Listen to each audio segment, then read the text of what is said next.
Welcome to Season 4, Episode 7 of the Not Your Mama's Autism podcast. I'm Lola Dada Ali. In this episode, we speak about a common form of therapy utilized by some members of the neurodivergent community, known as Applied Behavior Analysis, or ABA. According to Psychology Today, Applied behavior analysis is a type of therapy that focuses on improving specific behaviors, such as social skills, communication, reading, and academics, as well as adaptive learning skills, such as fine motor dexterity, hygiene, grooming, domestic capabilities, punctuality, and job competence. ABA is commonly utilized as a form of therapy for children diagnosed with autism. Both of my children have personally benefited from ABA, as it is commonly practiced today. But the topic of ABA is controversial, in part based on its origins, particularly how it may have been originally taught and administered by some in the early days of its existence. There are real-life accounts of neurodivergent people who are now adults who speak on this in greater detail. ABA is also commonly seen as a form of therapy for children only, but this episode is different. This episode addresses administering ABA therapy to individuals determined by healthcare professionals to need this kind of therapy later on in life. And this is where my guest for this episode comes in, Jess Dahl.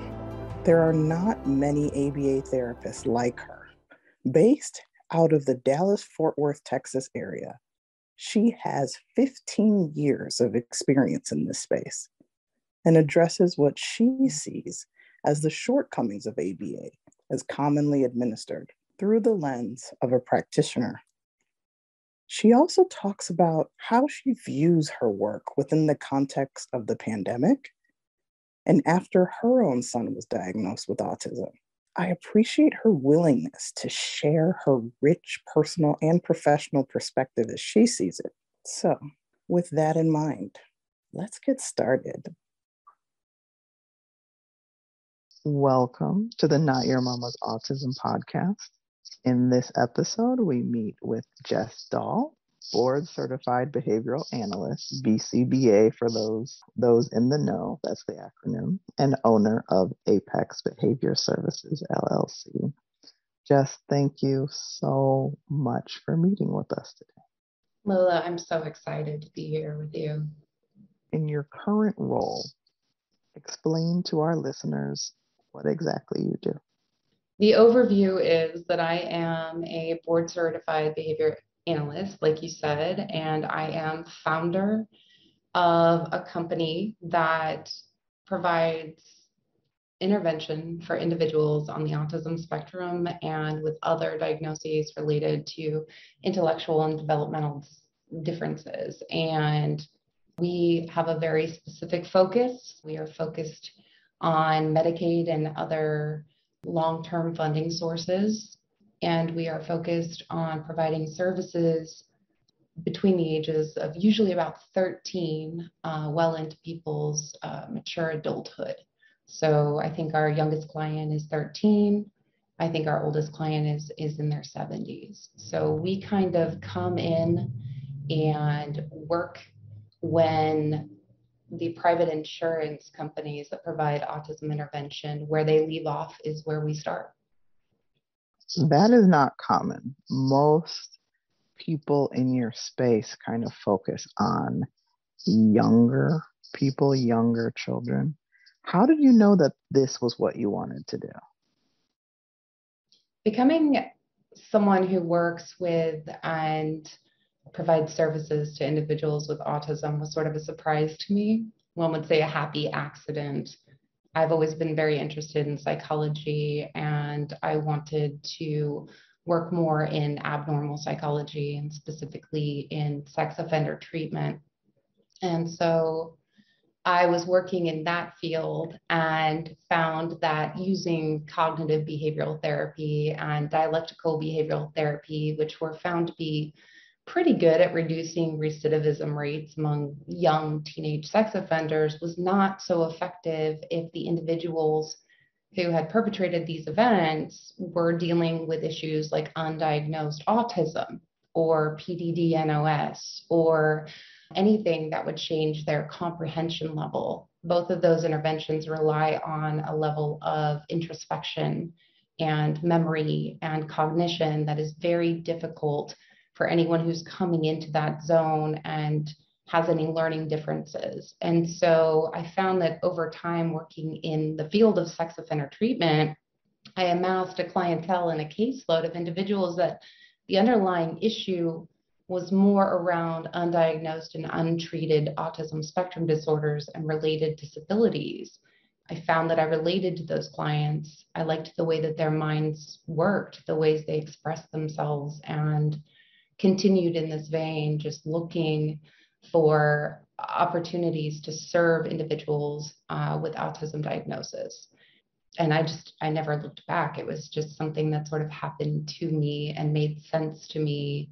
And I felt like it was very lucky. I got in where I fit in. But because of the nature of those clientele and everything afterwards, I can count on one hand probably how many pediatric clients I've ever served. It's always been for me working more in the field of teaching and social training with teenagers and adolescents and early adults, and then expanding into more mature adult experiences. I've worked in clinical environments. I'm very familiar with pediatric intervention. It's just not I joke around a lot with other providers that early intervention and what we do at Apex really should be considered two completely different fields, because the needs are entirely different. From early intervention, when we're looking at pre-academic readiness, we're really looking at those pre-social skills, the ability to sit in a chair and receive instruction, the ability to follow simple receptive commands. And what we look at as a company, which is so much more individualized than that, and so much more about every single individual we serve's best possible outcome and how to meet those needs, then what we're doing is something much more inventive than I would say most pediatric clinics are doing, because we're having to meet the needs of individuals who have individuated into teens and adults and are starting to demonstrate their potentials and their abilities, and we have to respond and be reactive to that in order to help people get to their best place, their best outcomes. I'm curious, as you speak about how different early intervention is to what you do, as you individualize, what is your take on neuroplasticity? Because typically people say the brain is most malleable between the ages of 0 and 7-ish. What is your philosophy on that? I'm so glad you asked that, Lola. I feel like that's another talking point that I'm always hitting socially when I'm talking about the work we're doing. It seems to me that there's just this collective ideation of the mind as being something that operates like a window or a door, where there's this moment of opportunity that is fleeting and critical, and that if you don't provide what is needed in those moments, then you can just kiss it goodbye.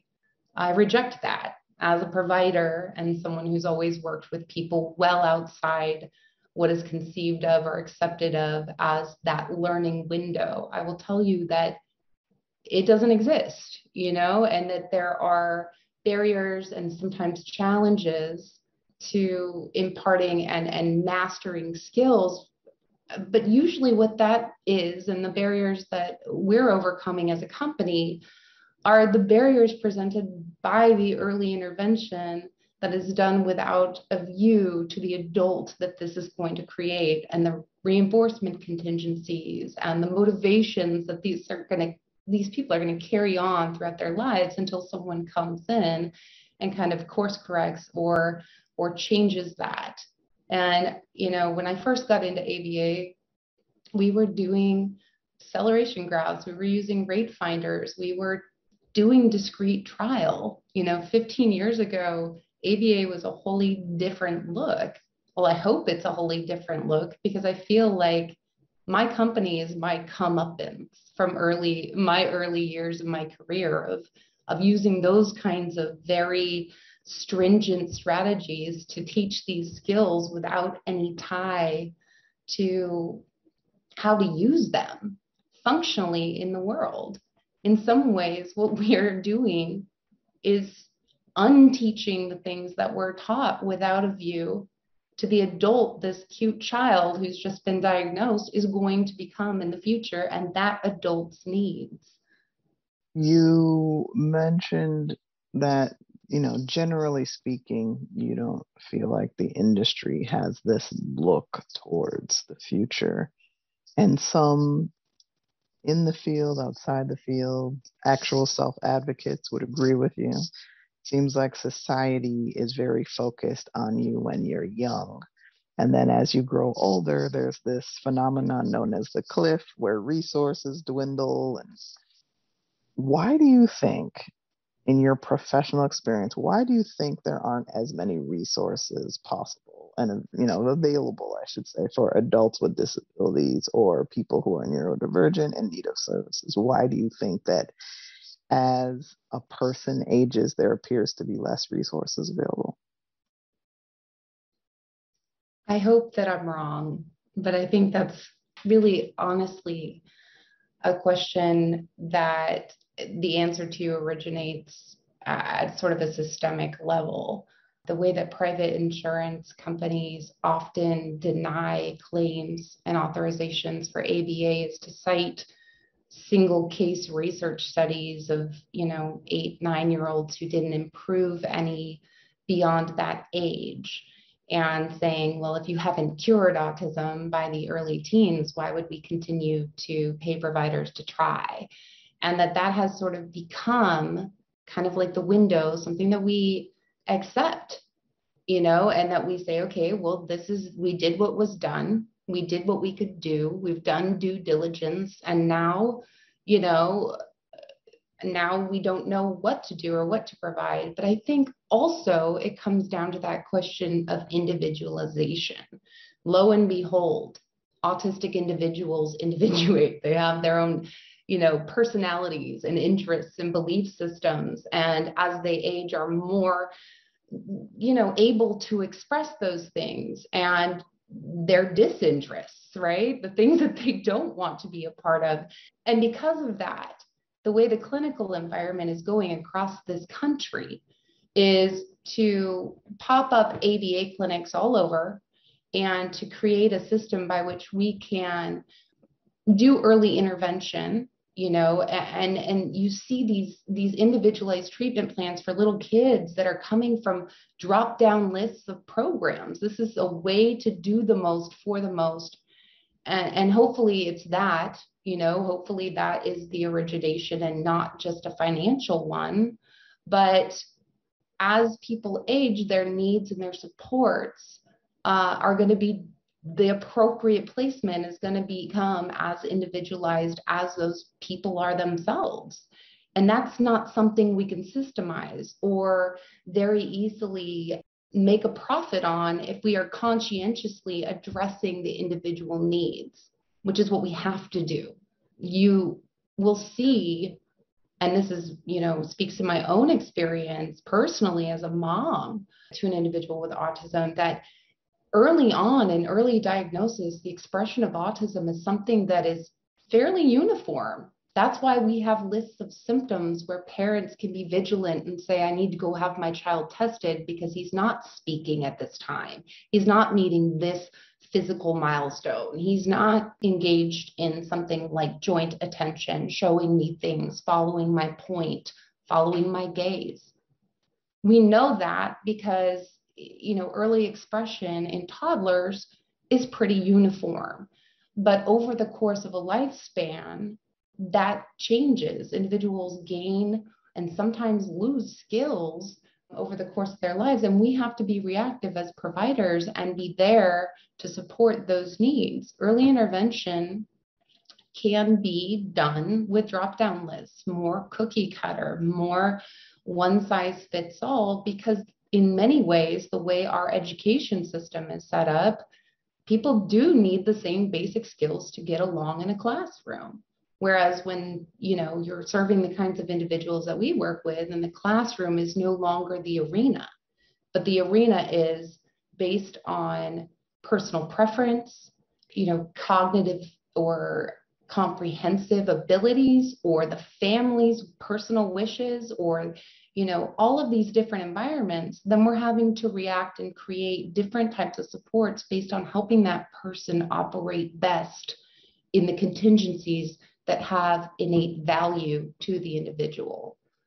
So I think that that's a very windy way to answer and say that, we don't know. There's no easy way to systemize meaningful interventions when people really have become who they are, when really we can see that personal best is totally different, then we can't provide a one size fits all intervention. It has to be sensitive to personal need. So you mentioned individualizing you a lot, and you also talk about unlearning what has been learned in a much earlier phase in life. So give us some concrete examples of how your company bridges that gap. One of the simplest, I think, to talk about is systems of reinforcement for behaviors, right? When a toddler is first diagnosed and a vigilant, loving parent finds an ABA clinic and says, okay, here's my child's needs, here's what we're hoping for. It's very simple to start teaching skills with an individual that may not be reinforced by social attention by handing them a Skittle for every appropriate response.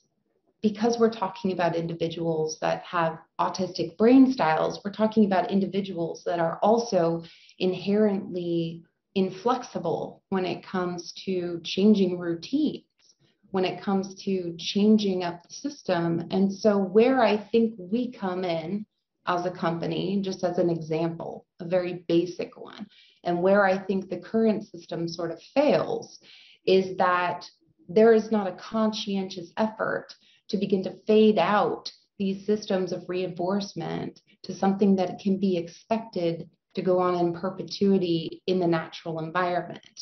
I'd love it if every time I stopped at a red light, somebody threw a Skittle at me, but this is not realistic. And I have a fairly neurotypical mind, and I learn through osmosis and just experience, but I cannot be certain that just kind of, through some system of being exposed to new reinforcers that are more, quote, age appropriate, that someone is going to be as reinforced. And so one of the things we have to do often as a company is go in and assess for the validity of systems of reinforcement that have been used to teach this individual skills across the lifespan, and how do we begin to introduce something that is more normative for the age and for the environments this person is going to be operating in, and how do we begin to scale back what cannot be expected to occur in a naturally occurring environment in favor of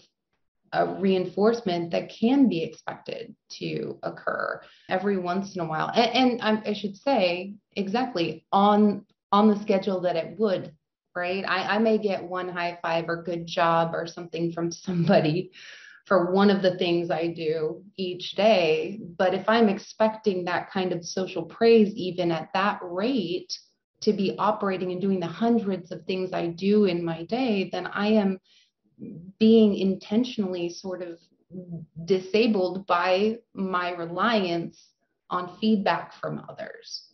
And so it comes down to, in many cases, pulling away what is artificially been created to teach and then continue to evoke good or targeted behaviors and start replacing those things with something that can be expected to occur in this person's day-to-day life so that they're not disabled by those systems that have been put into place and with, with best intentions. But we're not consciously fading those things out. We're not being conscious that the 7-year-old that we're tickling for talking to us will become a 17-year-old and a 27-year-old who doesn't necessarily very quickly accept a high five or a thumbs up in replacement for that sensory input of a tickle. And now we have someone who has boundary issues that are going to be misunderstood in public places. And now we have safety issues. And so that looking ahead, that gazing forward, and that willingness on not only the parents' part, but more the provider's part. What does this look like down the road for this individual? To look past the adorable toddler in front of you to the rest of their lifespan. And for some reason, it seems like we're all so hesitant to do so. We just want to treat the individual right in front of us and not be considering the fact that this individual will grow, their environments will change, the expectations will change, things will become,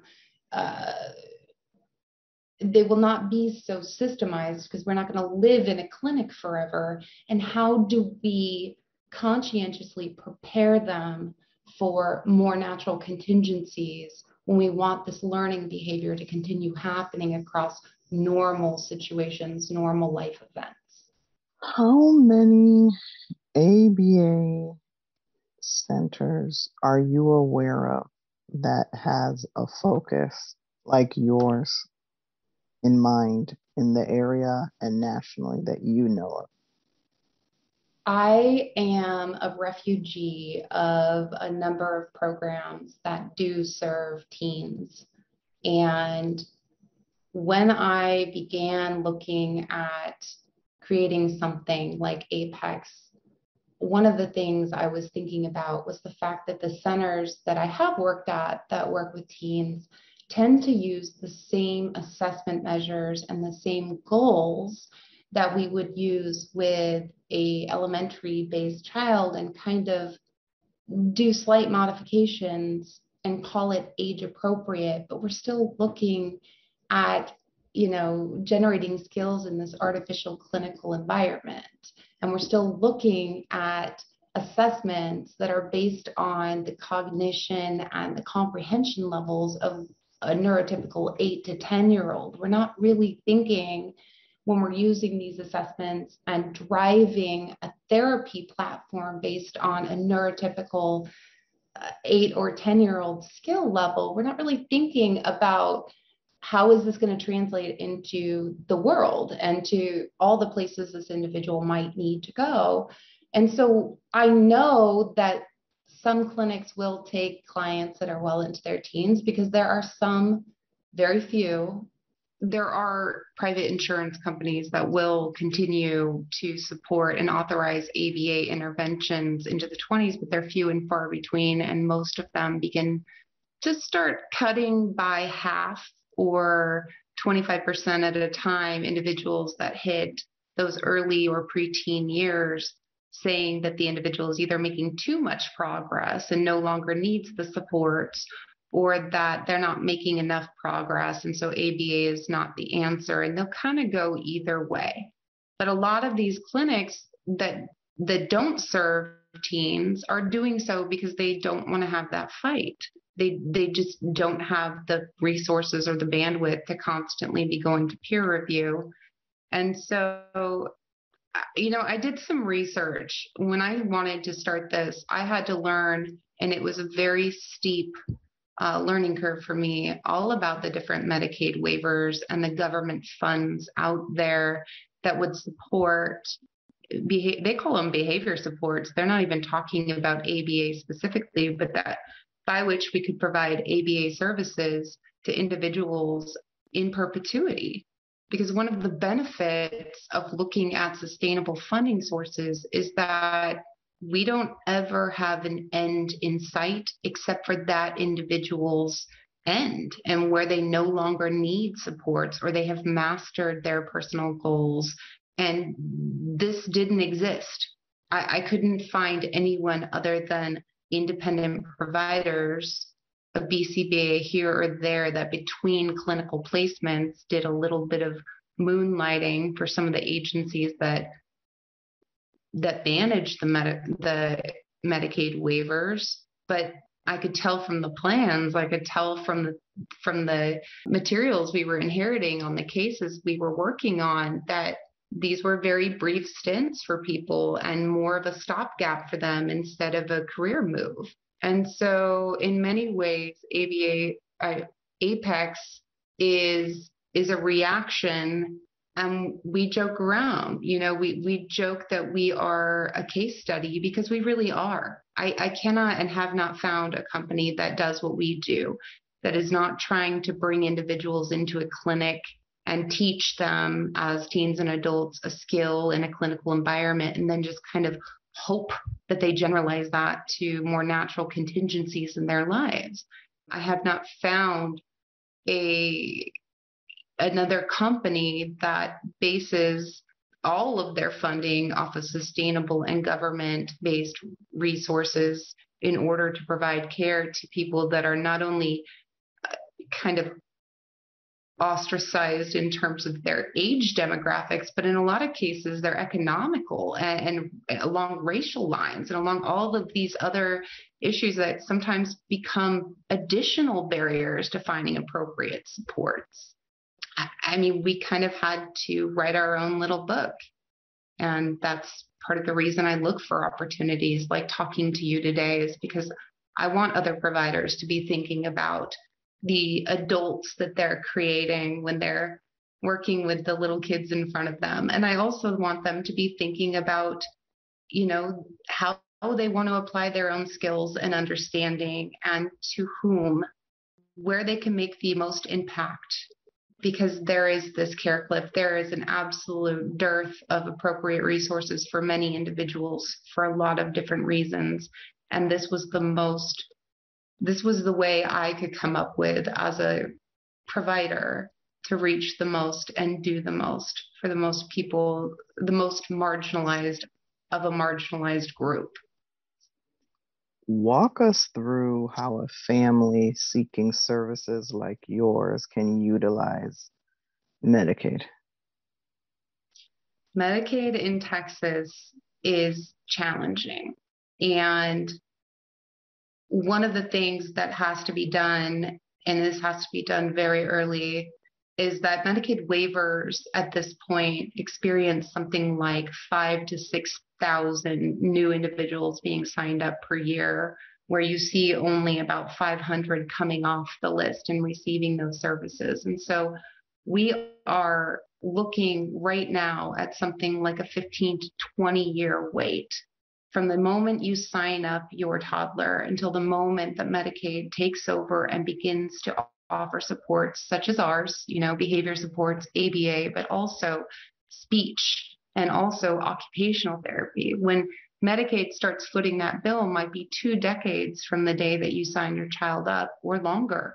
It's something that takes a lot of forethought. And I think that that's a challenge for many families, because we're in the business of hoping as parents and as professionals, when you're looking at your toddler, that this outcome is going to be such that we won't need these services when he's 20 or 23. And so what I'm encouraging, and what I would encourage parents to do, is to prepare for the worst while they're hoping for the best. Because the services, the wait list is so significant and it's so challenging to navigate.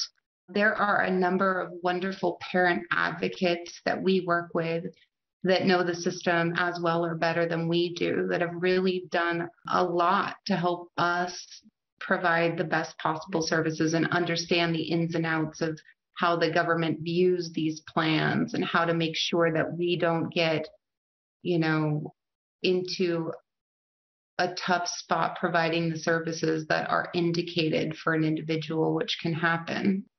But yeah, just getting on the waiver list as early as possible is something to be cognizant of, of regardless of your hopes for your child.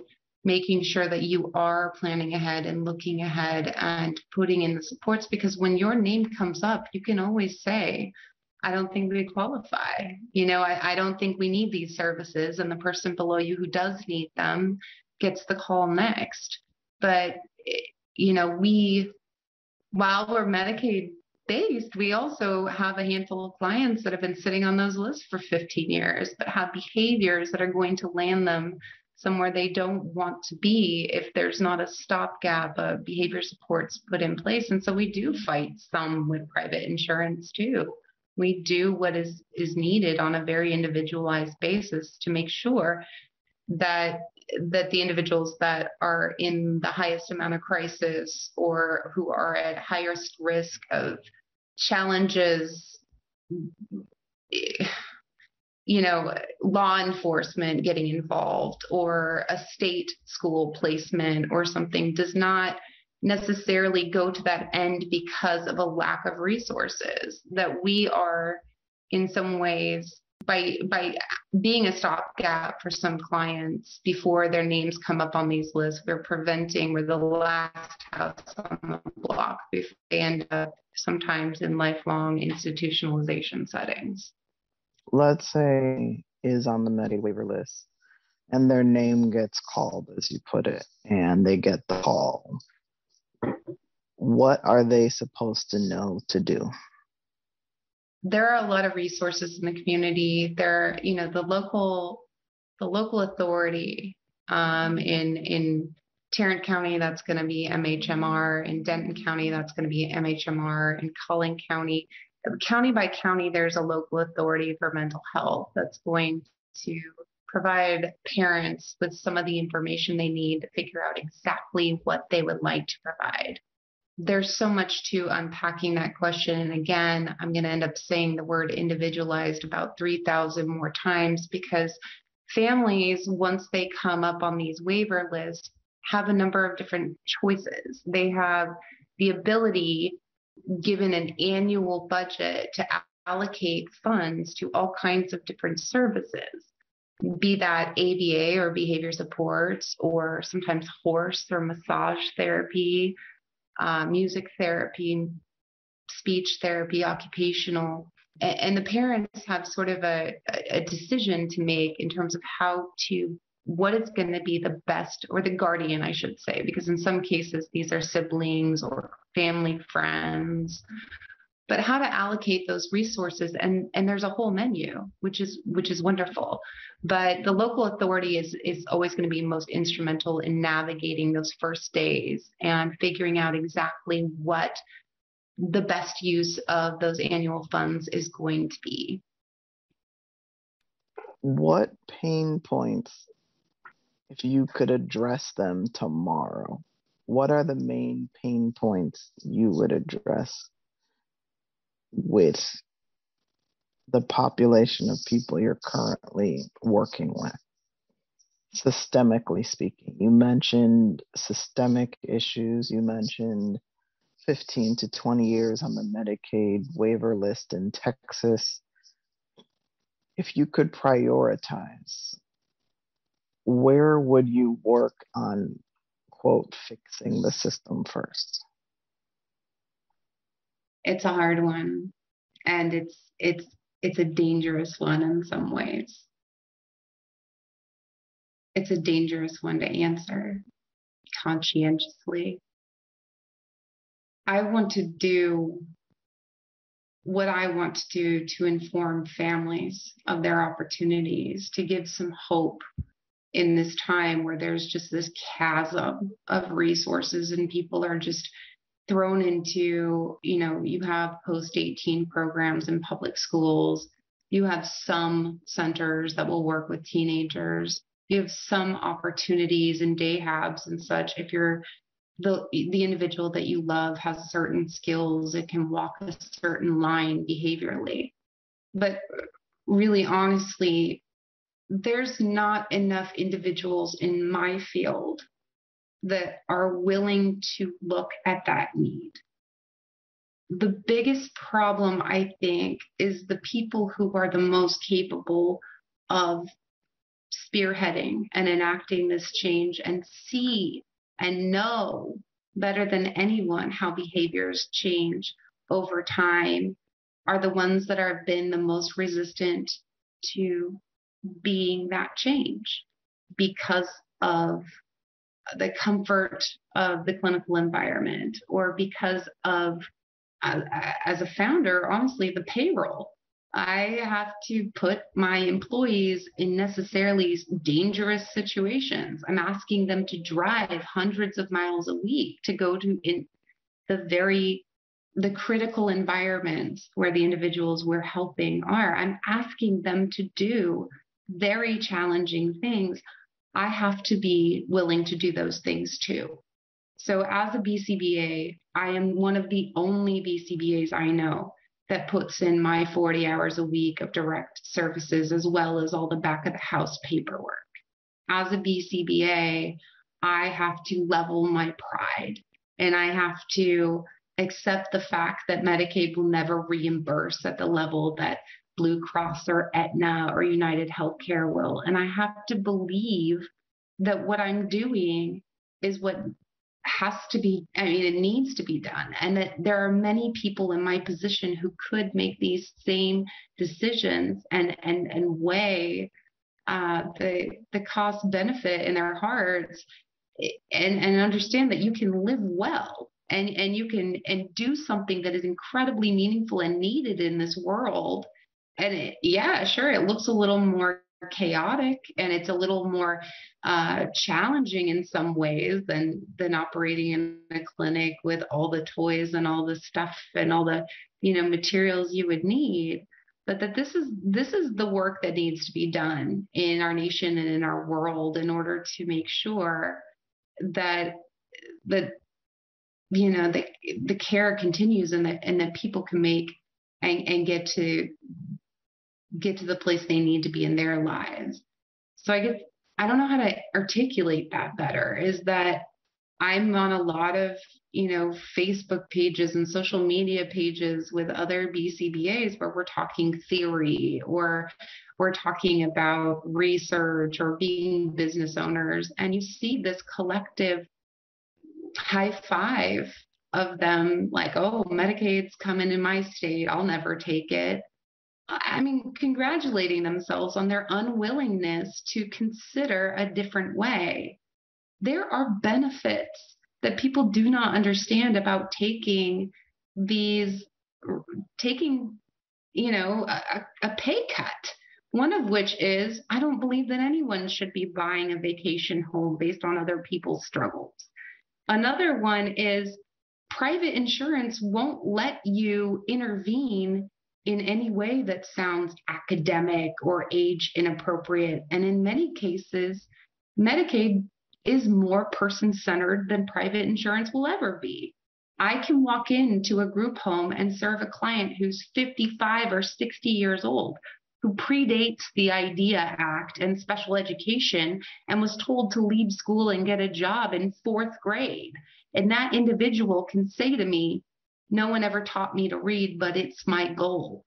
I don't have to explain to Medicaid why I want to teach this person to read at that age. I can do what is indicated to do. Private insurance will kick that back and say, that's academic, that's outside of your zone, that's something school or school program should be responsible for. I don't have to fight those fights. I get to do what is indicated to remove people's barriers every day in ways that I would never be able to do if that funding was lorded over by, the private sector. I wish there were more people in my position that were willing to consider how much more of an impact they could have if they were not so focused on early intervention and started looking into what I believe is the more needed and the more meaningful work of demanding the resources, demanding the development of a whole infrastructure of opportunities for these individuals as they age. They're not as cute Sometimes they're much more dangerous.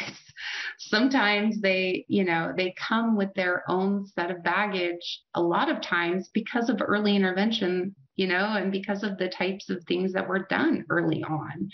But the work is rewarding, and it is, I tell people all the time, I feel like my job is to go to the races and I win every single day. Because what is progress for one individual is going to look totally different from another, but everyone improves. There isn't a window in this. There isn't an age at which people stop learning or improving. What there is an unwillingness on behalf of some of these practitioners to consider a new way, to consider real intervention across the lifespan. Do you think that if, for instance, a lot of modern day private insurance policy is based on these studies you talk about, that neuroplasticity is best, the neurons are firing best by a certain age? Do you think there needs to be more research to prove what you are saying? Do you think that would help open up the floodgates as to more providers moving into the adult and adolescent space? It's possible. I think that a lot of my field relies or has historically relied on single case research. And if you think about autism as a spectrum, which I think we all kind of collectively agree, this is not one thing we're serving. This is not one need we're beating. This is a whole rainbow of needs and challenges and strengths. Then what has been done is a huge disservice. When you're looking at single case research, you're looking at the learning curve, the learning capacity of one individual. That would never fly if you were looking at sociological research or in any other scientific field that we take one example and say, this can be applied to everyone. That would be rejected immediately. But at the same time, with sensitivity to the fact that people's experiences and their needs are absolutely unlike one another. So doing group research can be very challenging too, but I do agree. I think that if there was a way to just create more breadth to that research base and really look at learning across time, that would be inspiring. I hope it would be. How have you adjusted in the era of COVID, especially now for our listeners, for context? We sit here in August 2021. We've already been through what we thought was the beginning of the end for some of us, at least. Now these variants are coming out. I tell people Delta is going to Delta, Delta Plus is going to Delta Plus, Gamma is going to Gamma, Lambda is going to Lambda. By the time this airs, there might be other variants. How have you adjusted? And knowing that you do not have a crystal ball, how are you planning for the immediate future? I'm probably one of the worst people to ask because, our practice is entirely person-based, and we serve a very wide range of individuals with a very wide range of needs. So like other clinicians, I think that we've relied on the stakeholders to let us know what are they comfortable with, what do they feel is indicated. And for us, for Apex, business is booming. We are still very much and have continued to be hands-on, in person, because in many situations, we serve individuals that wouldn't benefit from indirect services using a computer or an iPad. In many cases, the behaviors were exacerbated by some of the effects of quarantine, where favorite foods or favorite outings were no longer available. And all of a sudden, we have new crises and new behavior topographies popping up over the lack of favorite activities or favorite pastimes or locations or foods. And so, this has been for us a time of market increase in our business, because some of our clients that were in schools, the parents maybe weren't aware of how pervasive the problem was until they're homeschooled, and they're looking at the problem every day for 24 hours a day. And now they recognize they need to have more direct intervention. So we have always kind of taken the jag throughout this COVID era of allowing the stakeholders and the loved ones to dictate their level of comfortability. Our due diligence on our end is weekly COVID testing, taking a proactive stance and getting the staff vaccinated, where applicable, reacting and communication about any contact with individuals, and we've just had to do a lot more communication and a lot different types of communication with the families, to meet their level of perceived risk versus benefit to continuing or beginning services. And honestly, if anything, we've grown tremendously during this time because of the fact that I think parents have become more aware of the needs, or more aware of stuff that they may not have been communicated by school systems, or needs they were just not around to notice as much. And so not much has changed for us. I remember in the beginning, I'm like the only person on the road. It looked like a apocalyptic movie, when lockdown was happening, and driving through Dallas, and there's like trash blowing across the freeway on my way to see my clients, because in many cases, for some families, like the families that we serve, the risk of getting or transmitting COVID is actually far less important than the risk of living with some of the behaviors that were created or that have been ongoing without any supports or services. And that is a powerful statement, because I think a lot of people don't realize the dire need for services like this, and how parents who choose to continue services are increasing the risk of potential transmission. But they've made that cost benefit analysis. They've had to, for their families, for their families' future. In the early days, we had to fight with the government. We had to fight with the Medicaid organizations and the different Medicaid waivers for our right to be seen as an essential service, as something that would not be suspended during quarantine, because that's the deal, is people realized, or coming to realize, that this is not optional for some people. And we took a lot of flack in the beginning from people that outside of our, on a personal level, a lot of people were asking me, why would you continue in-person services? And seeing that as an act of irresponsibility.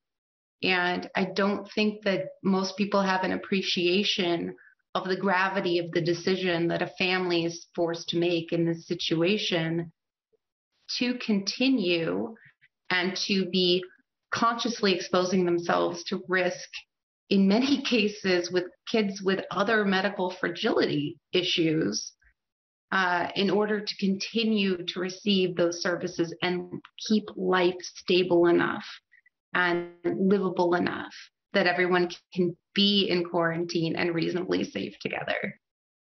What a tremendous decision that would be to make. And we've honored it in all cases, even when it was challenging to do. The silver lining of COVID with the individuals that we serve is that we've seen a global increase in being able to accept no and wait when it comes to scheduling issues or food or restaurants or outings. And I mean, if there's going to be a benefit, that's a huge one. That's a very challenging skill to impart to many people. Jess, you mentioned this very briefly earlier on in our conversation, but You also mentioned you're a parent of an autistic child. Could you tell us about your autism journey in the capacity of a mom? I want to say that being a mother to a young child with autism and doing the work that we do, my son doesn't inspire the work that we do. My son has emphasized the importance of the work that we do. What I have hopefully put into motion by creating Apex has just taken on a different weight for me, wearing this new hat and in this new role as both practitioner and parent. Max he's an amazing kid, and it was apparent to me very early on. I'd been in the field for 10, 11 years when he was born, and it was around the 12-month mark for me that I was aware there was some differences for him. And I remember going to family and friends and saying, something's going on here and this is what it looks like. And there being this response like, well, of course you're looking for that, which now seems just ridiculous. Like an oncologist would go around and look at everybody's, or moles to make sure they weren't, metastasizing and melanoma, right? I mean, why would I wasn't looking for it. I just knew what I was looking at. I'm the youngest sibling. I'm the youngest cousin in a giant family of individuals. The only children I'd ever spent any time with in my life were individuals that were autistic. I knew what it looked like. I knew that he was developing differently. I don't prepare the world. I'm not trying to prepare the world for my son. I'm trying to prepare the world for the individuals that are already sort of in the world in the way that autistic adults need to be in the world, and hopefully create a system that continues that my son will benefit from. But the weight of it is very different now, just looking at him, and he's just now going into school and, participating as an ARD after the hundreds, if not thousands, of advocacy opportunities I've had in other IEP and ARD meetings. And here I am as the mom. It's surreal. It's like the Twilight Zone. It's just been an interesting process for me. Before I had children, you'd look at parents and go, well, it's very clear you're reinforcing this problem. Why are you doing this? You know better. We've done parent training. And you become a parent and you go, oh, yeah, that makes life livable. That's why you're reinforcing it. So you don't have to hear that question 400 more times. Everything is put into context in a new way for me. The other thing a lot of people said is just kind of when I started telling people about his diagnosis is they said, well, isn't he lucky? Isn't he lucky to have this experienced behavior analyst for a mom? And that was a really hard one for me, because that same concept, I know theoretically, right? I know theoretically, but my son's an individual. What he looked like at 12 months old and 18 months old and what he looks like now are two completely different people. I could not have predicted the human he is at 5 from looking at him at 12 months. I couldn't have predicted his needs now. I fought, to get his diagnosis for about 12 months. I knew what I was looking at. I was shocked by my own experience of just sadness. And not sadness because of his diagnosis. I think as a parent, being a BCBA that does work in this specialized zone of teens and adults puts me at a disadvantage. I know the academic and social systems that are going to come into play. I know that the tantrum behavior escalates and becomes, and what it looks like at 20 when he's 200 pounds and 6'3". I know the future. have the unfortunate position of actually having that crystal ball and knowing almost too much about the ways in which this world will fail him if things are not changed. And I call it something slightly different than you. I call it, I know how the movie can end. That's what I tell people. So when other parents I hear them talking, especially when it appears to be a child right now who needs more supports and they're not yet on that Medicaid waiver list, and you're just looking and you don't want to come off as, like you know too much or you're God and you can predict the future. But when you have a family member, or in your case, you have a family member and work with older individuals who need more support, you do have a look into the future that your mates simply do not have. Unless you have lived it, you can't fully grasp. So at the same time, I kind of have a foot as I'm raising my children, and I will one day take on the rich responsibilities of my brother who has autism with an intellectual disability, who needs a bunch of community and medical supports. I have both one foot in the present and the future, and you just beautifully put that together in a similar way. It's wonderful. And it's a call to action, or it's terrifying. And I choose the call to action. Interventions for teenagers and adults. I created a blog quite a while ago on Facebook. It's called Jess versus Autism, hopefully addressing preemptively some of the social needs, some of the academic needs, some of the readiness. It's hard to know in those situations because, it is a spectrum, and every parent, every caregiver is sort of in this weird position of trying to best meet the needs of the individual they serve and love. And so it's hard to give any information that's going to be universally valuable. And so, I kind of scale the entries based on personal identification of different symptomologies of autism, and hopefully in that way create more meaningful ideas for a broader range of individuals with a broader range of abilities. Jess, I wanted to talk to you about, because what you do in essence is ABA and behavioral support. And there's strong and steady groundswell among some self-advocates about how ABA has negatively affected them. What is your take on ABA overall? And do you feel like ABA has failed these adult self-advocates? I do feel that, historically speaking, in many cases, ABA has failed the individuals who are becoming the most vocal opponents of our field. I feel like I understand that entirely. I love the field that I work in. I believe in what we do, but I also remember 15 years ago and what autism intervention looked like 15 years ago.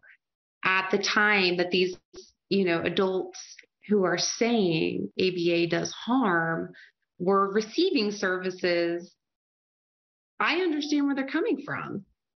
Autism intervention and ABA as a field used to be one thing. It used to be sitting at a table for hours and hours and hours with flashcards and running through timed drills of labeling various examples of the same picture.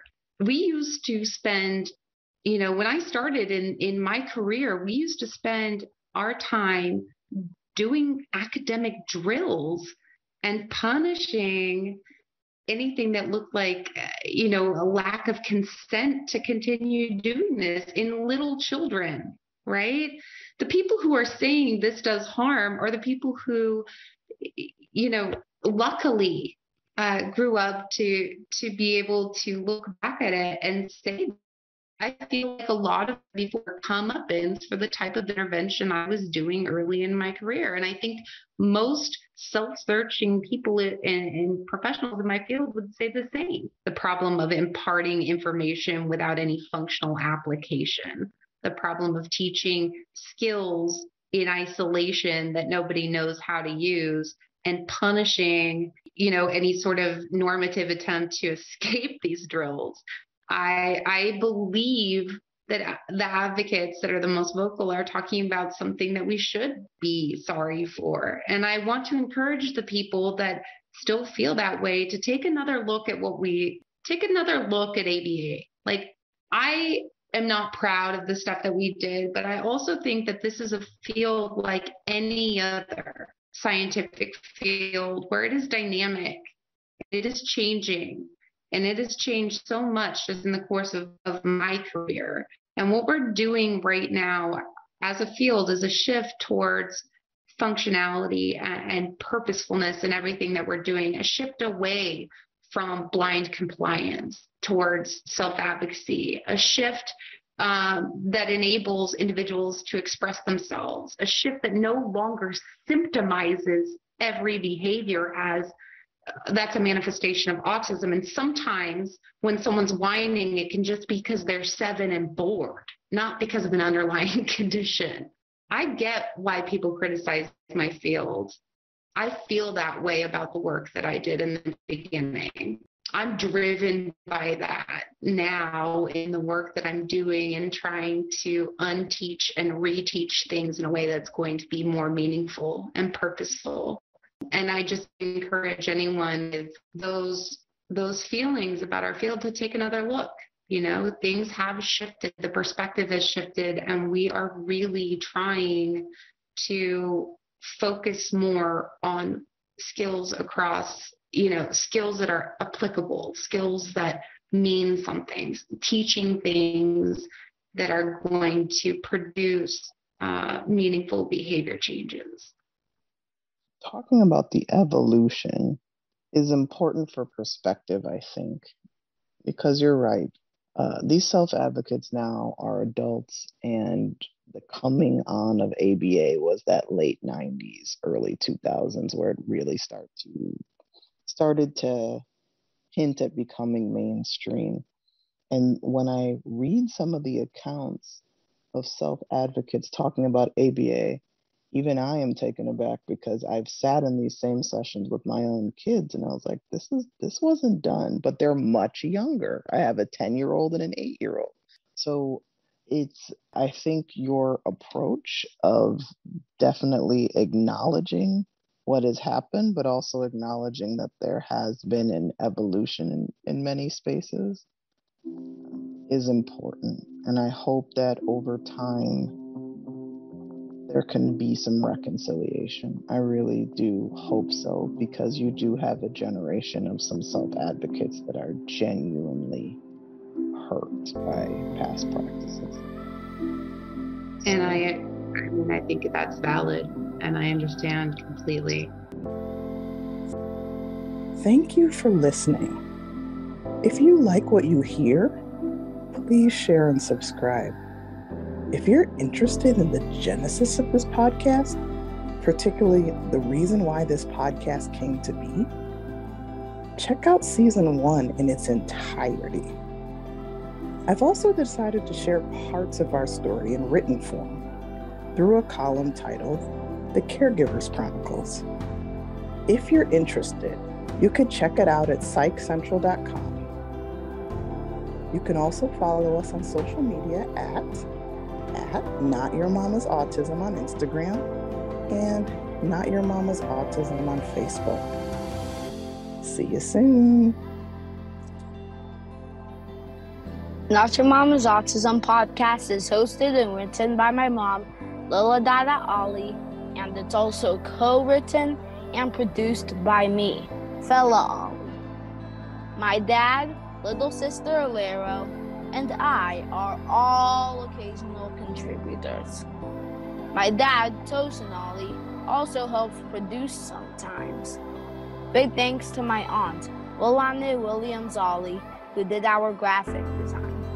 See you guys soon.